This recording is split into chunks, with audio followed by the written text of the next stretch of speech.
గ్యారంటీగా సక్సెస్ అవుతారు.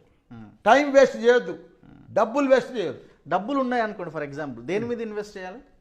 నువ్వు కష్టపడు, నీకు దారి దొరుకుతుంది.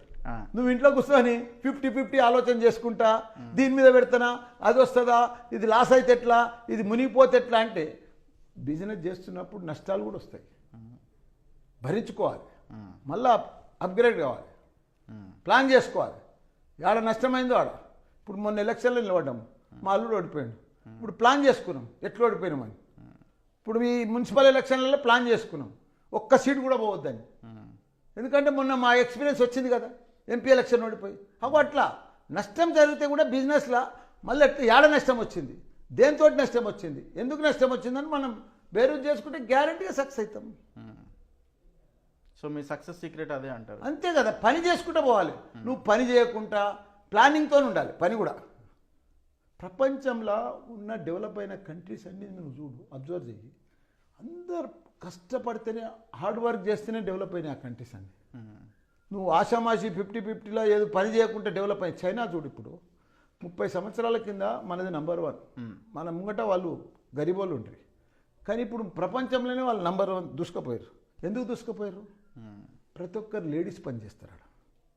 ప్రతి ఒక్కరు టైం 8 అంటే 8, 6 అంటే 6 క్లోజ్. పని అంటే పని. మన దగ్గర అంతా లేడీస్లో కానీ జెంట్స్లో కానీ అంత పార్టీలు, ఫంక్షన్లు, పిక్నిక్లు, దావతులు, ఇవే బర్త్డేలు. మన తెలంగాణలో పండుగలు ఎక్కువ, నెలకో పండుగ వస్తుంది. అవును, గణేష్ పోగానే దసరా వస్తుంది, దసరా పోగానే సంక్రాంతి వస్తుంది, సంక్రాంతి పోగానే బోనాలు వస్తాయి, బోనాలు పోగానే మన 31st వచ్చింది. ఇవన్నీ 31st వస్తాయి. దానికి తోడు ఇంట్లో ఏమొస్తాయి, ఇంకా బర్త్డేలు వస్తాయి. అవును, నీ బర్త్డే, నా బర్త్డే, పక్కింటి బర్త్డే, ఆ అపార్ట్మెంట్లో బర్త్డే. వాళ్ళు పిలవకపోతే కూడా మనకి ఇంకో ప్రాబ్లం, బాధపడతాం. పక్కోడు పిలవలే, వాడు ఫంక్షన్ చేసుకొని కూడా పిలవలేదని ఏడుస్తాం. ఇంకోటి పెళ్ళిళ్ళు.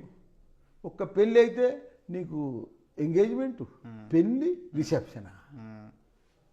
ఒక సావు అయిందనుకో, సావు వాడు మంచిగా ఉన్నప్పుడు చూడరు, కానీ చచ్చిపోయినాక సావుకు పోతారు, 3 రోజులకు పోతారు, 10 రోజులకు పోతారు. అంటే పని చేసే ఇది లేదు, ఆలోచన. ఇది ఆ పద్ధతి. మార్పు రావాలంటారు. మార్పు రావాలి, కష్టపడాలి, టైం దొరకవద్దు. మరి అట్లయితేనే మనిషి సక్సెస్ అవుతాడు. నువ్వు ఆడదాడ నిమ్మడం కూసుకొని బాత్కాన్ కొట్టుకుంటా, పేపర్ చదువుకుంటా, ముచ్చట్లు పెట్టుకుంటా, వాని మీద మంది మీద మాట్లాడుకుంటా ఉంటే ఎట్లా ఒలుగులుతుంటే గొప్పలం అవుతావా? నువ్వు పని చేస్తే గొప్పలం అవుతావు, ప్లానింగ్ చేసుకుంటే గొప్పలం అవుతావు. ప్రపంచం అంతా ఎటుపోతుందా?